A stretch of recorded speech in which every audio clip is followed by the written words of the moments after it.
సంగారెడ్డిలో ఓటర్ల జాబితా ప్రత్యేక సవరణ ప్రక్రియపై టీపీసీసీ వర్కింగ్ ప్రెసిడెంట్ జగ్గారెడ్డి అత్యవసర సమావేశం నిర్వహించారు. సమావేశానికి సంగారెడ్డి నియోజకవర్గానికి చెందిన బీఎల్ఏలు, ఇన్ఛార్జీలు, కాంగ్రెస్ పార్టీ ముఖ్య నాయకులు హాజరయ్యారు.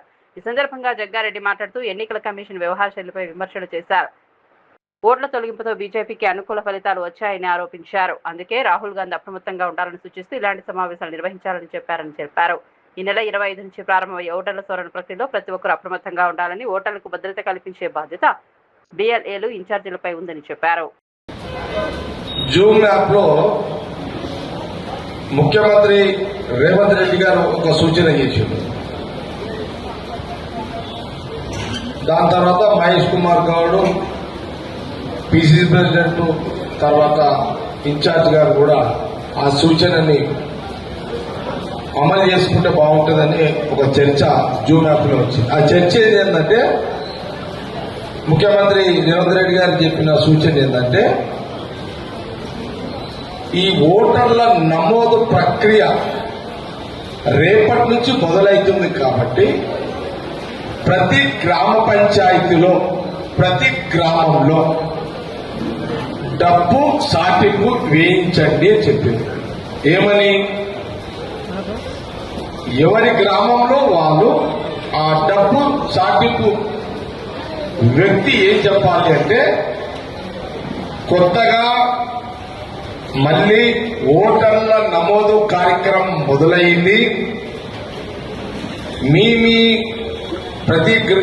ఈ గ్రామంలో మీ బస్తీలలో ఎంతమంది ఓట్లున్నాయో ఓటర్స్ ఉన్నారో వాళ్ళందరూ ఓట్లు నమోదు చేయించుకోండి. ఈ ఓట్లు మళ్ళా మిస్ అయితే మళ్ళా 20 ఏళ్ల తర్వాతనే అవకాశం వస్తుంది. మీరు ఎవరు కూడా ఓటరు మిస్ కాకుండా చూసుకోండి అని ప్రతి గ్రామ పంచాయతీల్లో గ్రామంలో డబ్బుతో సాటింపు వేయిస్తే అందరికీ తెలుస్తుంది అని ఈరోజు జూమ్ యాప్ లో కాంగ్రెస్ పార్టీకి సంబంధించిన డైరెక్షన్ ముఖ్యమంత్రి రేవంత్ రెడ్డి గారు ఈ రోజు ఆ సూచనని జూమ్ యాప్ లో పెట్టడం జరిగింది. ఇప్పుడు డీలిమిటేషన్ కాకపోతే 543 పార్లమెంట్ ఎన్నికలు జరుగుతాయి. అందులో ఒక 300 కాంగ్రెస్ ఎంపీలు గెలిస్తే సింగిల్ మెజార్టీ రాహుల్ గాంధీ ప్రధానమంత్రి అవుతాడు. ప్రధానమంత్రి ఎప్పుడైతే రాహుల్ గాంధీ అవుతాడో అప్పుడే ఈ ఎన్నికల కమిషన్ కంట్రోల్ అవుతాడు. ప్రతిపక్ష నాయకుడుగా ఇప్పుడు రాహుల్ గాంధీ గారు పార్లమెంట్ లో కొట్లాడుతున్నాడు ప్రజల పక్షాన. కానీ అధికారం వచ్చిన రోజు ఈ యంత్రాంగాలందరినీ కంట్రోల్ చేసే పవర్ వస్తుంది ప్రధానమంత్రి అయితే. ఇది చాలా విషయం మనం గమనించాలి.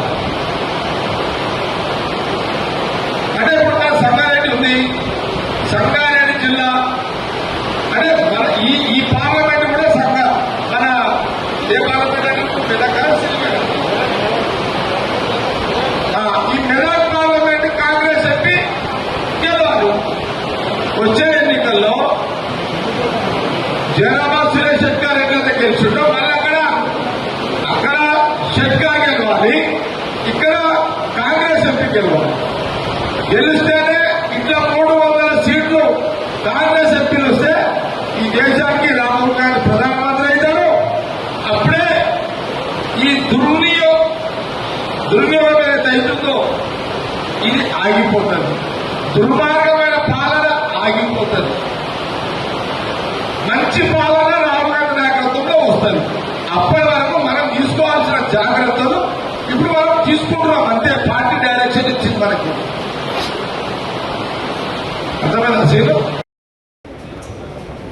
నేను ఇప్పుడు ఓట్లు అడగడానికి కాదు కాబట్టి ఇప్పుడు నా మైండ్ యాక్సెప్ట్ చేస్తుంది. రానికి ఈ ఓట్లు అడగడానికి నాకు ఇష్టం ఉన్నది, వచ్చి అడగబుద్ధి కాదు. కానీ ఓటర్లు మిస్ కాకుండా వాళ్ళ భద్రత వాళ్ళ యొక్క హక్కు పోకుండా కాపాడడానికి జగ్గారెడ్డి సడన్లీగా టక్కమని చెప్పి అన్ని ఊర్లు అన్ని వార్డులు నేను తిరుగుతాను. నేను వచ్చేది మీకు తెలియదు, సపోర్ట్లు కాదు ఇక. నేను వచ్చేది మీకు ఎవరికి తెలియదు. No protocol. సర్పంచ్కి చెప్ప, బ్లాక్ ప్రెసిడెంట్ చెప్ప, ఎవరికి చెప్ప. నేను 2 రోజులకు రేపు వస్తానా ఎల్లుండి వస్తానా. నేనైతే అన్ని గ్రామాలు ఈ నెల రోజులు సడన్లీ విజిట్, అన్ని గ్రామాలు అన్ని వార్డులు తిరుగుతా. తిరగా అని మీరు అనుకోకండి, ఖచ్చితంగా తిరుగుతాం.